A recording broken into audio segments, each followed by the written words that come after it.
সবকিছু ঠিকঠাক থাকলে আগামী 12ই ফেব্রুয়ারি হতে যাচ্ছে ত্রয়োদশ জাতীয় সংসদ নির্বাচন।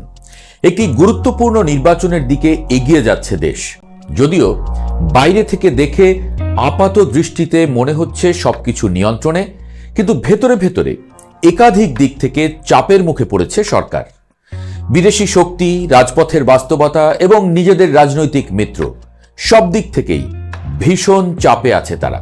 ক্ষমতা গ্রহণের পরপরই একবার বিদেশে গিয়ে এক সাক্ষাৎকারে আওয়ামী লীগের রাজনীতি করার অধিকারের কথা বলেছিলেন ডক্টর ইউনূস। কিন্তু বিদেশ থেকে ফিরেই তার লালু ভুলু কালুদের লেলিয়ে দিয়ে রাত দুপুরে উপদেষ্টা পরিষদের বৈঠক বসিয়ে আওয়ামী লীগের কার্যক্রম নিষিদ্ধ করেছিলেন।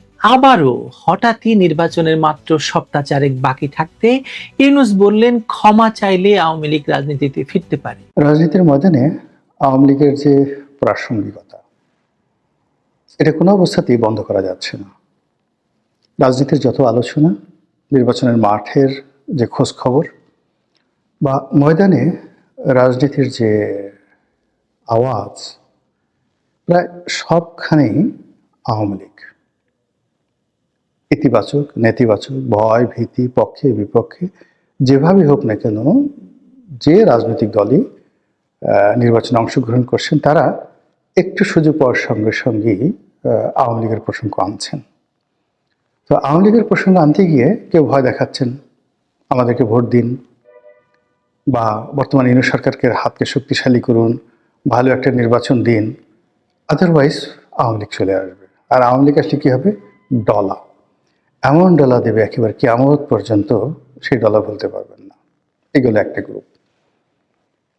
দ্বিতীয়ত হলো দেশি বিদেশি বিভিন্ন পক্ষ, তারা বলার চেষ্টা করছেন যে আওয়ামী লীগকে ছাড়া নির্বাচনটা গ্রহণযোগ্য হবে না, ভালো হবে না, ভালো নির্বাচন হবে না, তোমরা টিকতে পারবে না, বেশি দিন থাকবে না। এই কথাগুলো অহরহ কিন্তু বলা হচ্ছে। এরপরে যে জিনিসগুলো করা হচ্ছে সেটা হলো অনেকে ভয় দেখাচ্ছে যে ইতিপূর্বে আওয়ামী লীগের মতো একটা বড় দল, তারা নিজেরা নির্বাচন করেছে বিএনপিকে ছাড়া, তবুও তারা টিকতে পারল না, গ্রহণযোগ্যতা পায়নি। এত উন্নয়ন, এত ডেভেলপমেন্ট, এত কিছু করার পরও শেষ পর্যন্ত তাদেরকে পালাতে হলো।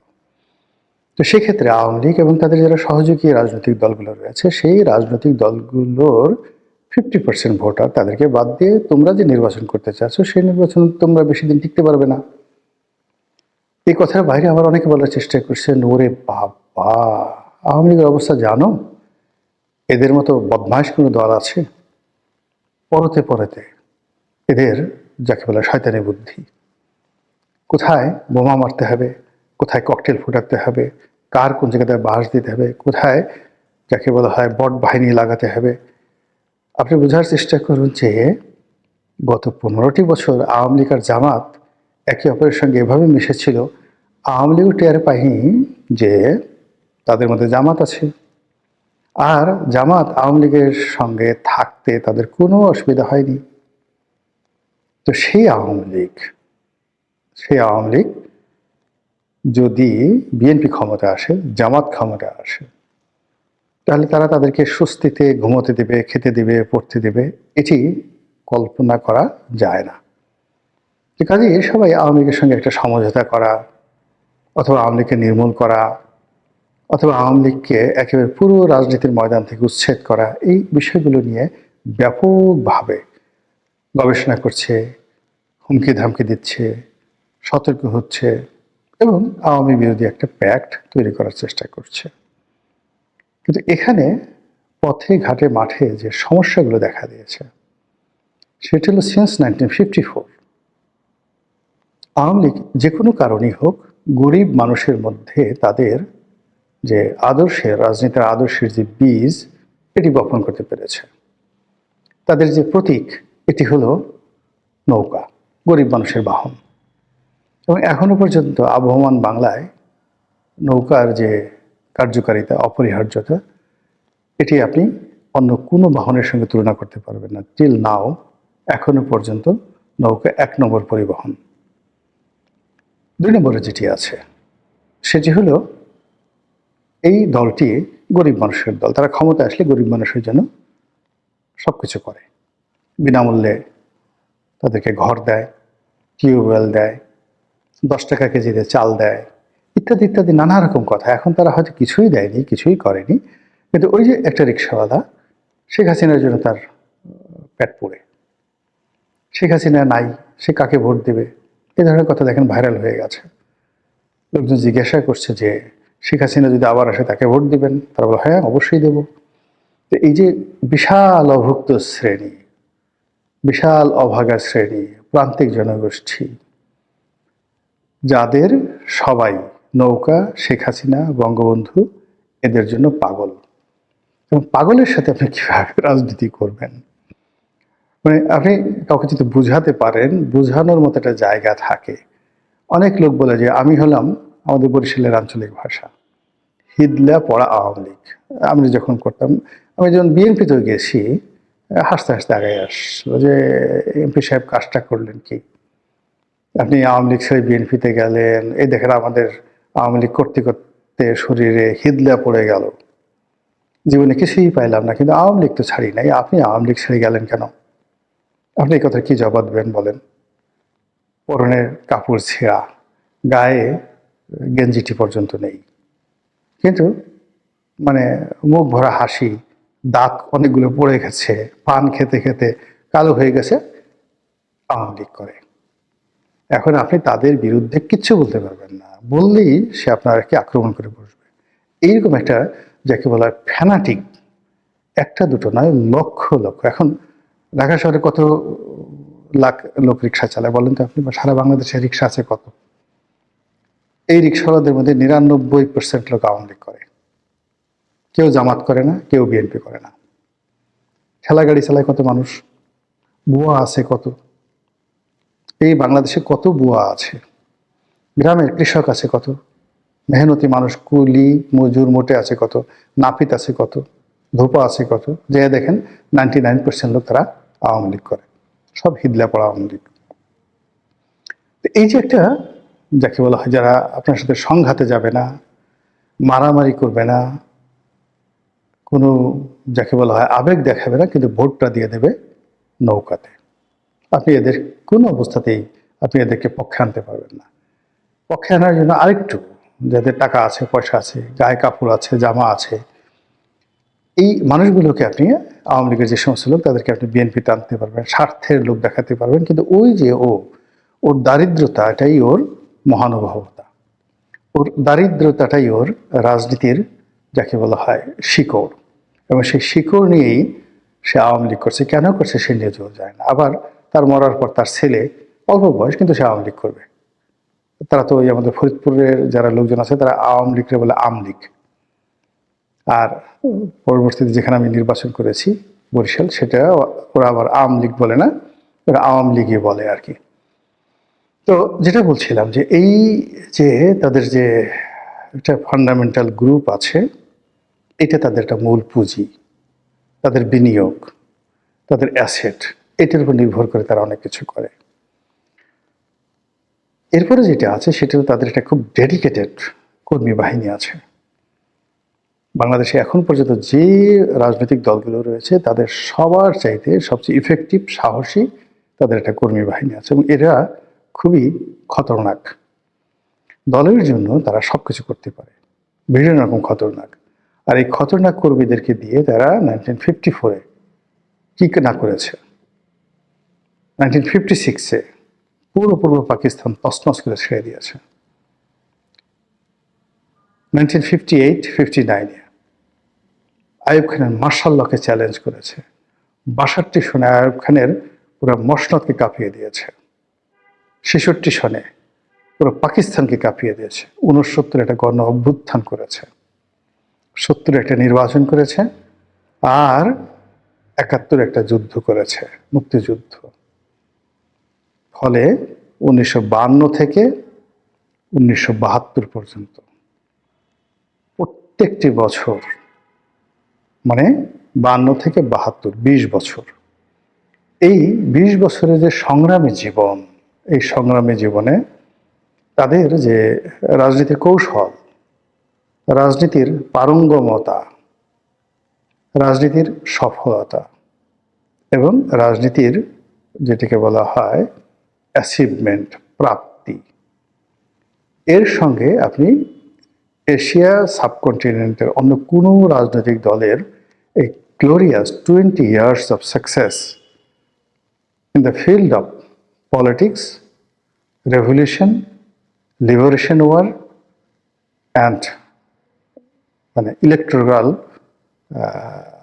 পলিসিতে সরকার গঠন করে রাষ্ট্র চালানো, স্বর্ণতে তারা সরকার চালিয়েছে।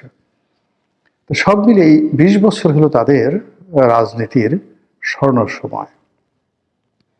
এই স্বর্ণ সময় তাদেরকে একটা লিগেসি দিয়েছে এবং সেই লিগেসি ব্যবহার করে 21 বছর পর ওই 20 বছরের লিগেসি ব্যবহার করে 75-এর 15ই আগস্ট থেকে শুরু করে একেবারে 1996 সন পর্যন্ত 21টি বছর ধরে তারা ক্রমাগত কচ্ছপের মতো তারা এগিয়েছে।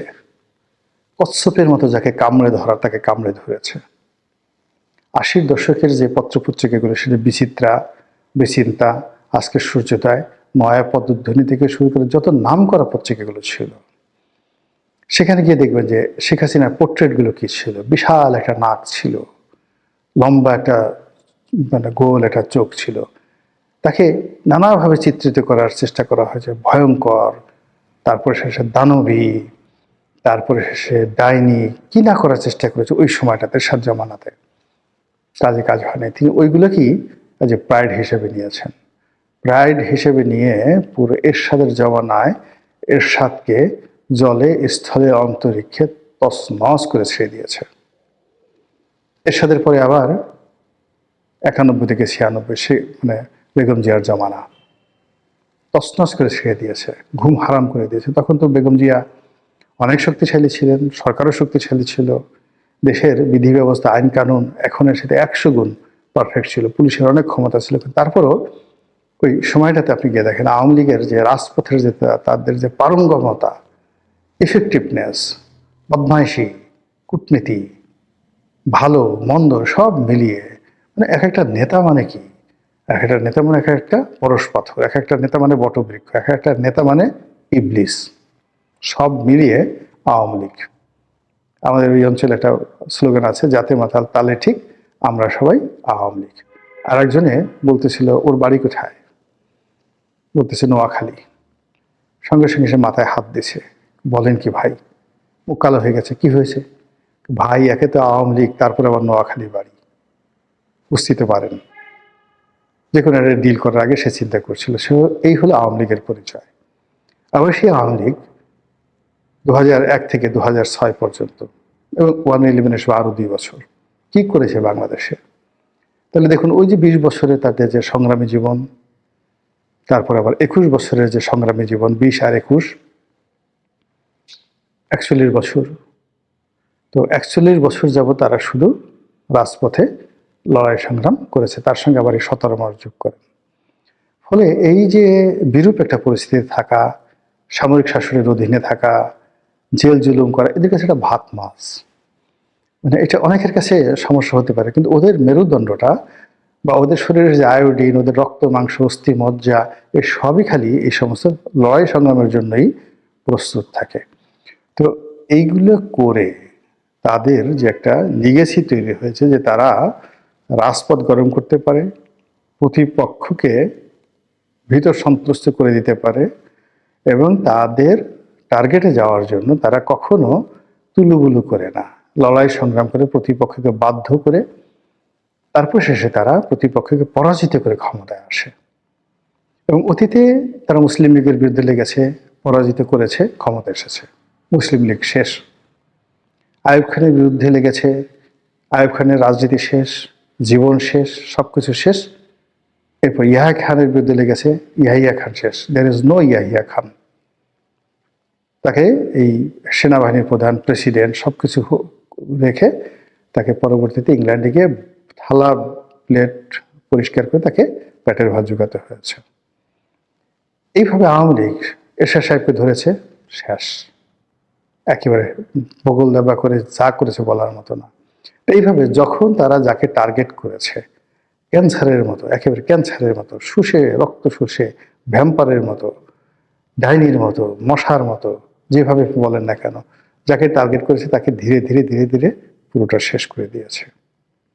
এই যে আওয়ামী লীগের লিগেসি, এই লিগেসি এখন এক্সট্রিম পর্যায়ে এবং সবচেয়ে যাকে বলা হয় ইতিহাসের এমন একটা সময় যখন আওয়ামী লীগের লোক সংখ্যা সবচেয়ে বেশি, আওয়ামী লীগের টাকা পয়সা সবচেয়ে বেশি, ইন্টারন্যাশনাল কানেকশন খুব বেশি, America, England, Bharat, Singapore, Malaysia, সংযুক্ত আরব আমিরাত, সৌদি আরব, এই রাষ্ট্রগুলোর সঙ্গে তাদের ব্যক্তিগত সম্পর্ক আছে, ওই রাষ্ট্রে তাদের লোকজন আছে, ওখানে তাদের লোকজনের ব্যবসা বাণিজ্য আছে, টাকা পয়সা আছে।